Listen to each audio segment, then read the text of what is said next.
Yes or no? Okay, we speak about the Ben Sora Mora, the rebellious son.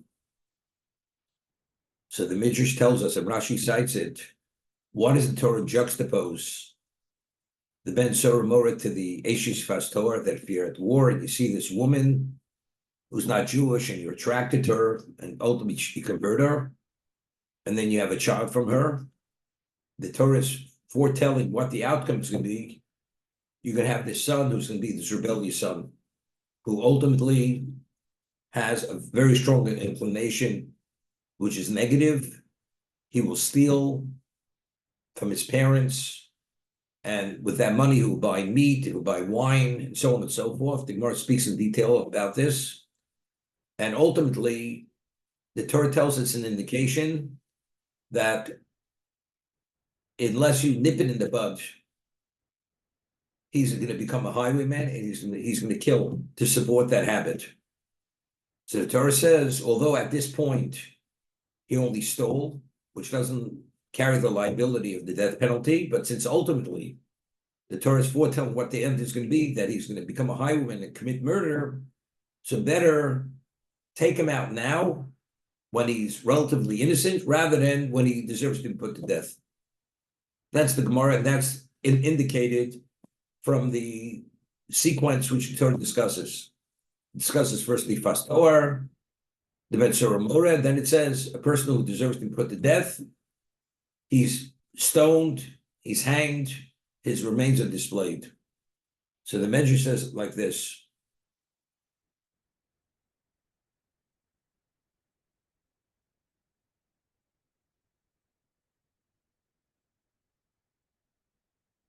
He says to the Mechoma Shalom, saying mitzvah is mitzvah, v'aver is avero. But it's a Pirkei. When one does a mitzvah, it engenders one to do another mitzvah. One does an avero, it engenders one to do another avero. So we discussed many times in the name of Rav Chaim Voloshin, who cites the Zohar, that when a person does a mitzvah, it creates a very positive energy. And that positive energy, the majority of that energy which is created, is removed from this existence, and it's held for that person in another level of existence, which is called Olam Haba. But there's a remnant of that positive energy which engulfs the person, which encourages him to do more of the same. That's the concept, mitzvah gores mitzvah. What's avero gores avero? When you transgress, you sin, you create an impure energy. The majority of the energy detaches itself from this existence. It's held in a certain location, but there's a remnant of that impurity which remains with the person, which creates a semi-addiction, which encourages to do more of the same. That's the concept, mitzvah gores mitzvah, avero gores avero. Where do we see this concept? The Torah tells us, V'risa v'ashivya eshes ifas Torah, v'gilchas rosha, you see this woman that you're attracted to, and you undergo the process. And why do you do all this? You shave her head, she grows her nails long, that she should appear unattractive to the person. The Torah wants to discourage this relationship. The Torah doesn't want you to actually to marry this woman. What does it say afterwards? Person has two wives. Meriva babayis. You have two wives, there's quarreling. You know, in the Mishnah, in Yevomes, it refers to co-wives as tzoros. Tzoros is problems. Because why? Because they're each one is vying for the attention of the husband. So each one is sniping at one another. One is beloved, one is disliked. So they're both disliked. A person who marries this kind of woman, Torah is forecasting, ultimately he's going to have this kind of child. This Shekain Ksib David, we find David HaMelech. Al Shechomad Macha Bas Talmai, Melch Geshur, because he desired Macha, the daughter of Talmai, who was the king of Geshur, B'tzeis L'choma. Yotzman Avshalom Shmika Shalom. Ultimately, he had Avshalom, who wanted to kill his father.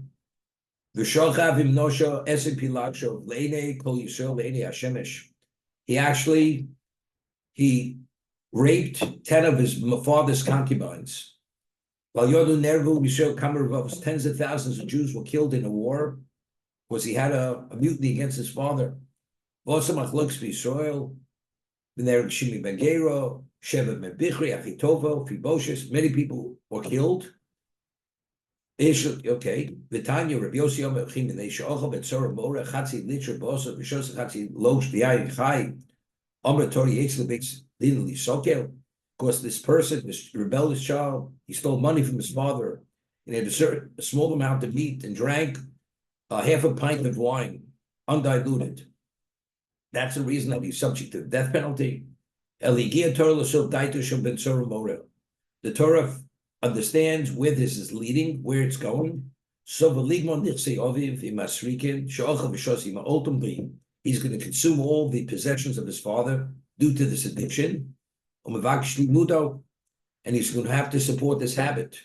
And he doesn't have the means to support this addiction of alcohol and this gluttonous. He goes to the crossroads.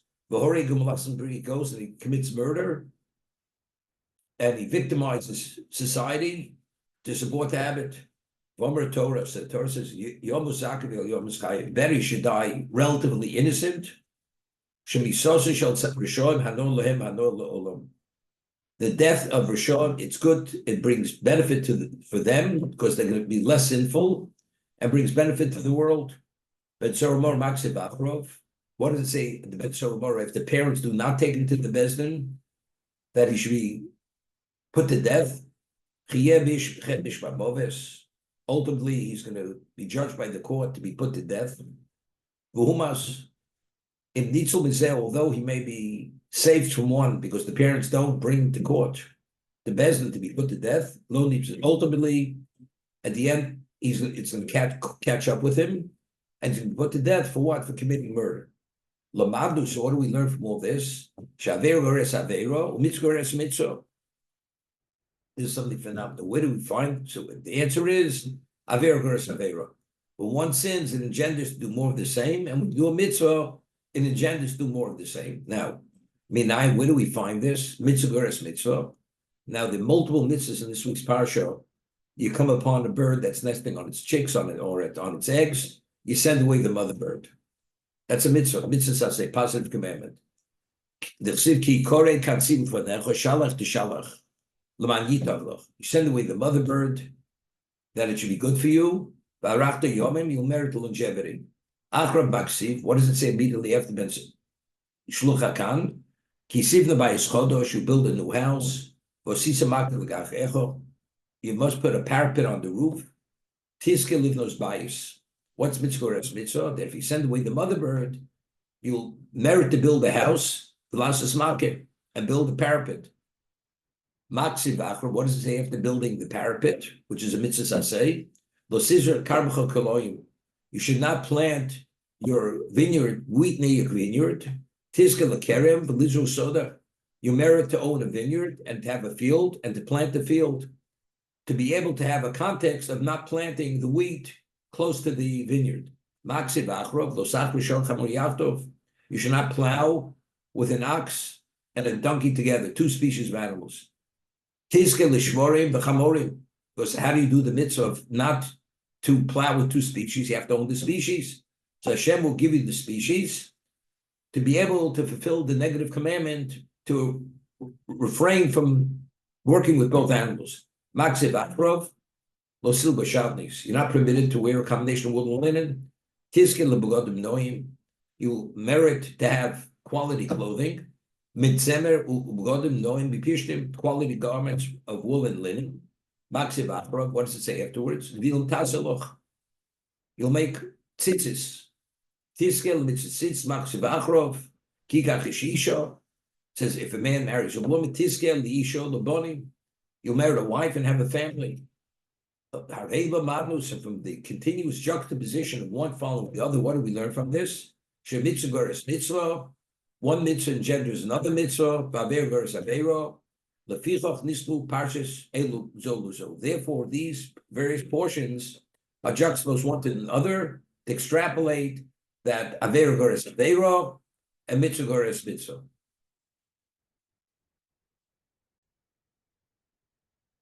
You could have all the greatest intentions in the world to do certain things, but if you don't have the means, you're not able to do it. I'd like to support Torah throughout the world. And if I would have the means, I would, but you don't have the means. So what is it? Are you accredited for doing it? Unless you have the means and you have the challenge to make the choice, only then are you accredited for doing it. But if you don't do it, you get no credit for the mitzvah. Although you have good intentions, if I would theoretically. But the Torah is telling us something phenomenal here. What's mitzvah goretz mitzvah? You send away the mother bird. And the Gemara tells us that the most difficult mitzvah is kibbur aveim, is honoring the parent, to do it right, and it's very costly, time-wise, financially wise, and sending away a mother bird, it's very easy, simple, no cost factor. You come upon the bird nesting on its chicks or that, you send away the mother bird, and regarding both these mitzvahs, it says, arichas yomim, you merit longevity. So the Torah says you come upon a bird nesting on its chicks, on its eggs. It says afterwards, you build a house and you put a parapet on the house. So if there's a concept mitzvah goretz mitzvah, you do shluch hakan, you'll merit to do the mitzvah of makir, to put this fence on the roof, this parapet to prevent somebody from falling off the roof. So the question is, if you don't have two nickels to rub together, how am I supposed to build a house to be able to have the context of building a parapet? The answer is, since mitzvah goretz mitzvah, one mitzvah engenders another mitzvah, that means Hashem will give you the means, the material means to build the house, to be able to do the mitzvah. And if you do that mitzvah, what is the result? What's the outgrowth of that? Another mitzvah. What's the other mitzvah? The other mitzvah is you're not permitted to plant grain near a vineyard. I don't own a vineyard. I can't afford a vineyard. I don't own a field. Hashem will give you the means to buy the vineyard and to have the field and to be able to plant both of them. That's mitzvah goretz mitzvah, because you can't do the mitzvah unless you have the context. He gives you the context, do the mitzvah. And if you do that, what does that do? It engenders another mitzvah. What is that? You should not plow with two species of animals. You don't have the means to purchase animals. You don't own animals. Hashem will give you the means to purchase those two species of animals. So you should be able to fulfill the mitzvah to refrain from working with both species. And it goes from one to another. Then we speak about shatnez. You don't own two types of material, wool and linen. It'll give you the means. And if you do that and you don't combine them, what is the outgrowth? Tzitzis. So it's interesting. So a person lives his life that every opportunity he has, he invests in mitzvah. That material investment for the sake of a mitzvah will engender another one and another one. And Hashem will continuously provide you with the means to be able to do the mitzvah, because without the means, you're not able to do the mitzvah. This is the concept of mitzvah goretz mitzvah. One mitzvah engenders another. By the Ben Sorah Torah, it starts with what? He marries the woman that he should not. The Torah tries to discourage it in the worst way. He's not discouraged. It goes from bad to worse. Bad to worse. And the son that's put to death, he steals. If you don't nip it in the bud, ultimately, will lead to what? That he's going to become a murderer, to support the habit. In last week's parsha, we spoke about the Ori Miklot. You have cities of refuge. The person kills inadvertently, he's flees to a center of refuge, but the Torah says he's evaluated by the Beis Din. What about if he lied in the ambush and he killed the victim? He victimized the person by taking, and he ran to the Ori Miklot. So then Beis Din takes him out of Ori Miklot, because that's only for people who killed inadvertently, and he's handed over to the Gol Adam, and the Gol Adam kills him. So it says over there, before it says he lies in the ambush to kill this person, it says he hates his fellow. He hates him, and then he lies in the ambush. So Rashi cites Chazal. What does that Torah have to give us the background? He hates him, then he lies in the ambush. So Rashi says that since this negative commandment of you're not permitted to hate your brother in your heart, which is a negative commandment. If you hate, ultimately it'll lead that you lie in ambush, that the person will want to kill his fellow. And lying in ambush already, wanting to do it, ultimately the person's going to commit murder. So from there we see Avera Gores Avera. Again, this is a similar idea. When you do one negative, it engenders, it creates a negative energy, which you become slightly addicted to this type of situation, and just brings more and more and more, unless you nip it in the bud by doing tshuva or doing some level of atonement to minimize the effect of what? Of that negative effect of the result of the Avera. That's the concept of Avera Gores Avera, Mitzvah Gores Mitzvah. So it's interesting. A person studies Torah. Talmud Torah Keneged Kulam. So Talmud Torah Keneged Kulam. And the Gemara tells us in Kedushin, it's important to learn. Learning is so important. It's literally monumental, paramount, because if you study, it brings to actualization of mitzvahs. So you study. Whatever you study, but the man is a pauper. He's destitute. He can't do anything. Right? So how do we understand? So how do you do it? Right? So according to what we're saying now, if Talmud Torah Keneged Kulam, so that is the equivalent of all mitzvahs. Torah in its own right has the ability to bring to everything. So it's not so simple. Rabbi Yisrael Salanter says that let's say a person has an urge to speak Lashon Hara. What should you do? Immediately you should sit and study the laws of Shmiras HaLashon. You should study the laws of which pertain to Lashon Hara. As a result of that, studying those laws, when we say Godla Talmud, studying those laws will bring to actualization that you'll be able to control yourself, you'll be able to internalize the wrongness and the positiveness of refraining and not speaking Lashon Hara.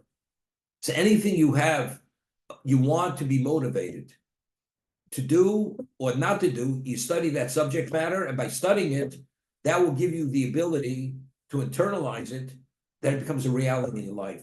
To value it or to want to refrain from getting involved because you appreciate the wrongness of whatever that may be.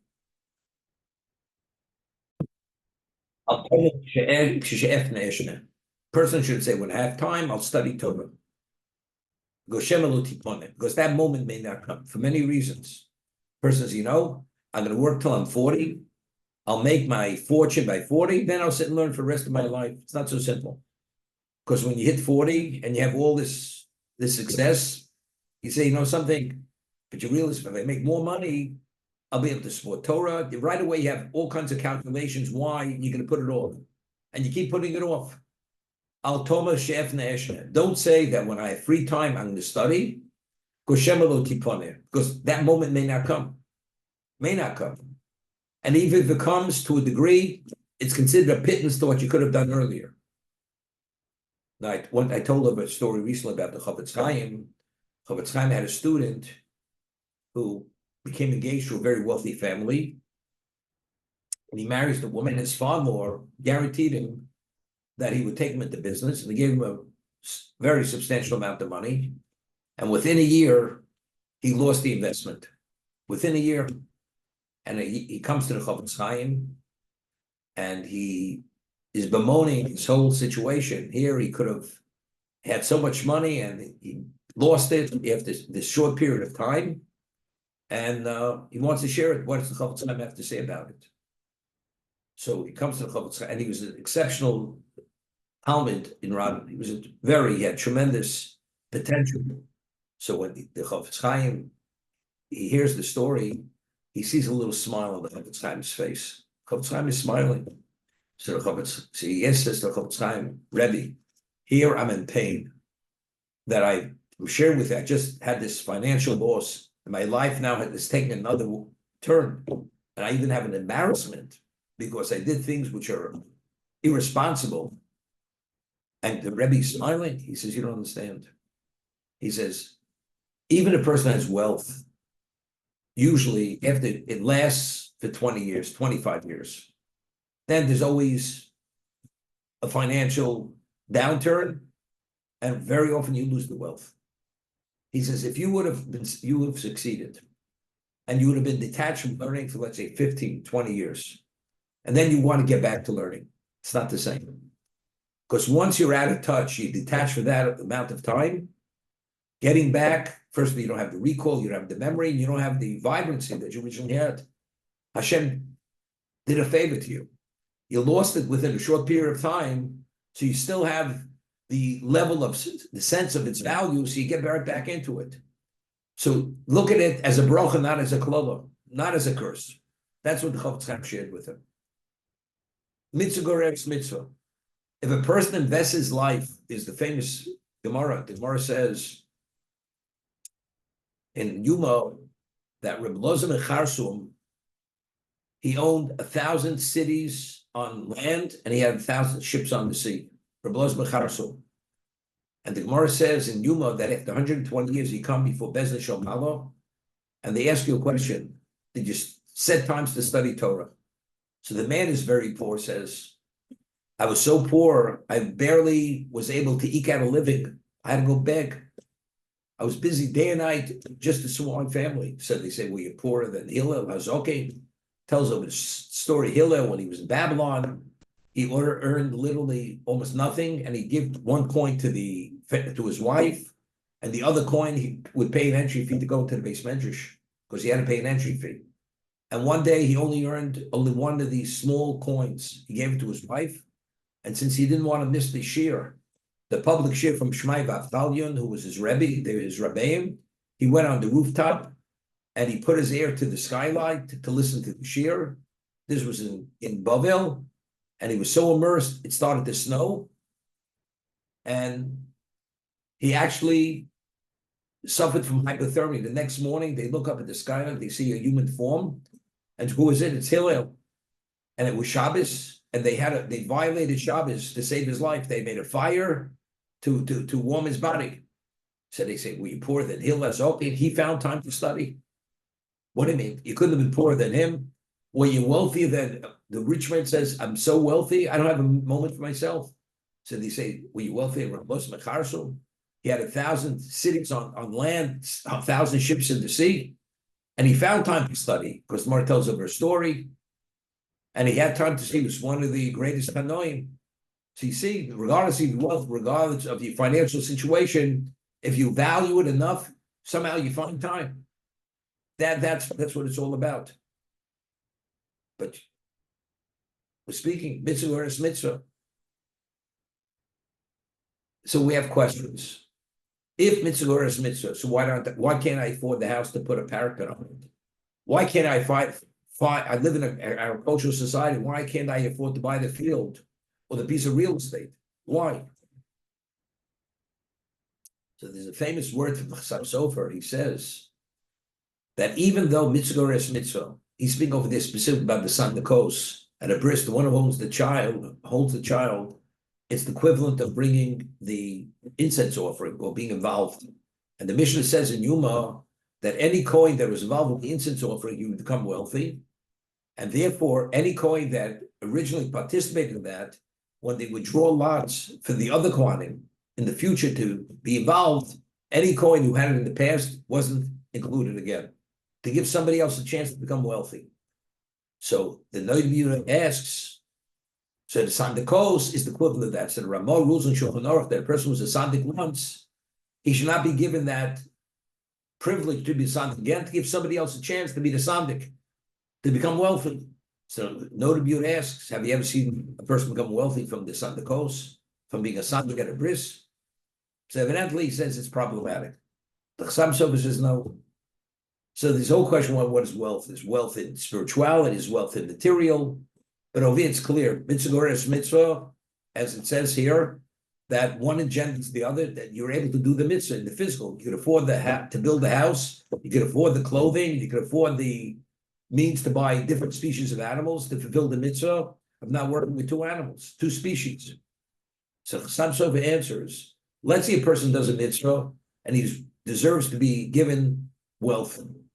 but simultaneously, he has certain shortcomings that he deserves, that even if he has the wealth, to lose the wealth.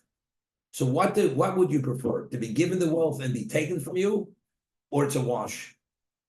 So Chassam Sofer says the reason is because since we have so many demerits on our record, so many failings on our record, so even though the mitzvah engenders one thing, there's something else which counters that, and Hashem says one washes the other. So it's true. You send away the mother. You should really be able to do the mitzvah, to afford the house, to put the parapet.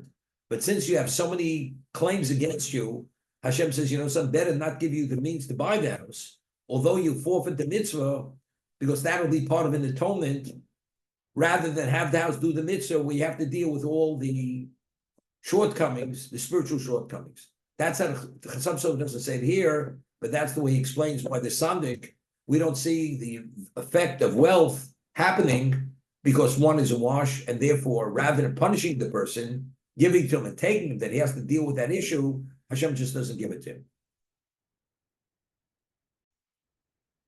Two locations. I've created the evil inclination, and I've created Torah to be the antidote for the Yitzhara. So the question is, so a person studies Torah, why does he sin? The Torah should somehow give him a level of clarity that he should see the negativity of the wrong, and he always should do mitzvahs. But we know we all have our struggles on our own level, but we're studying them. So the Orach Chaim Kar says in one location that when we say Barasi Yitzhar Barasi Torah Tavlin, the Torah has to be Lishma. If you study Torah qualitatively with that Lishma, and it may have to be, you may have to have Avos Hashem and reverence and all that. That Torah is so special, it has that effect on you. But if you study the Torah with an ulterior motive, which we ourselves have no idea, because on a subconscious level, you never know what's driving us or what's motivating us. If that's the case, that Torah is not going to provide that antidote to be able to counter the Yetzer Hara. And therefore we have our struggles for that reason. It's like you have medication and it's already expired. If you would have had it before the expiration date, it had its full potency.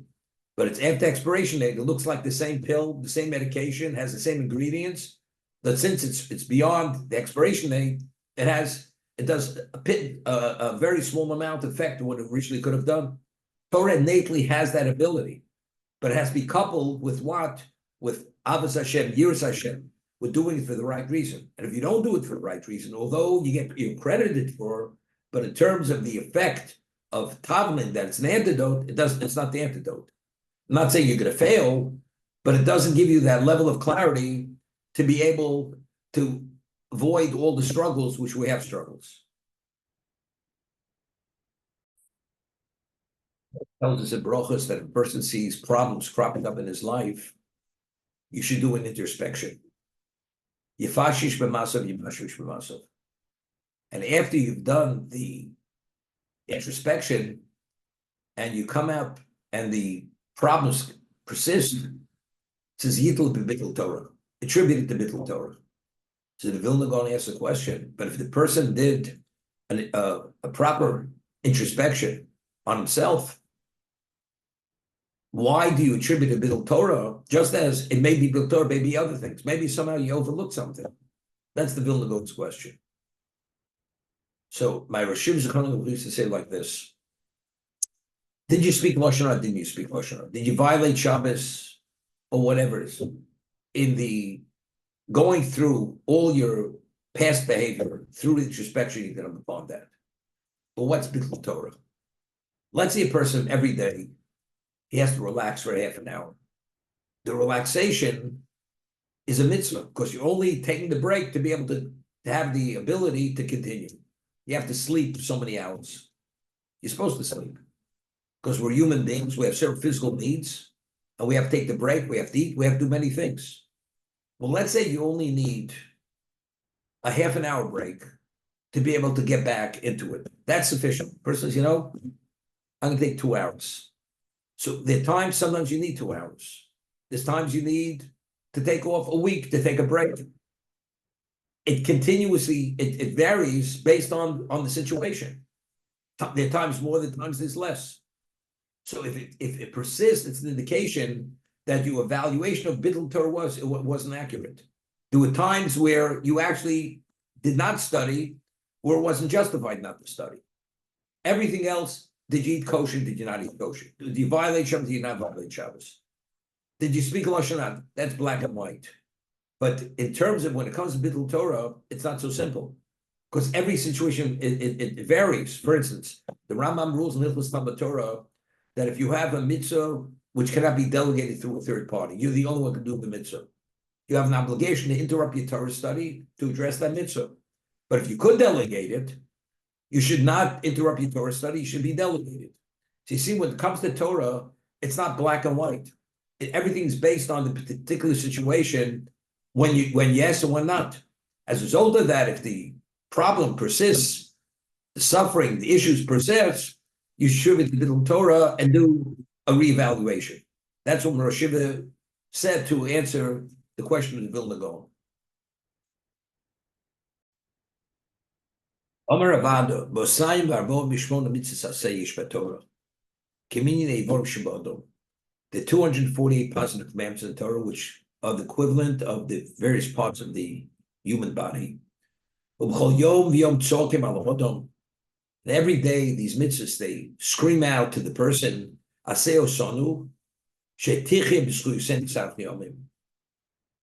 fulfill these commandments, so you should live in the merit of doing the mitzvahs, and you'll have longevity. The 365 lo saser, community mosachama, which is equivalent of the solar year. As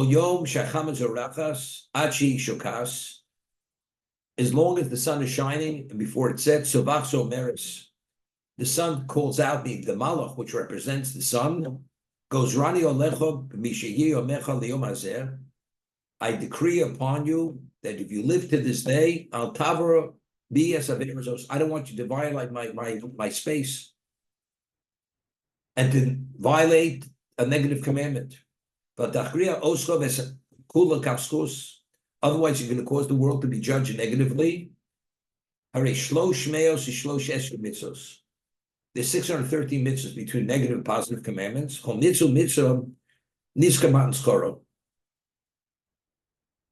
every mitzvah speaks about the reward. Go keep it of A. Jay, what you asked. Honor the parent. Now,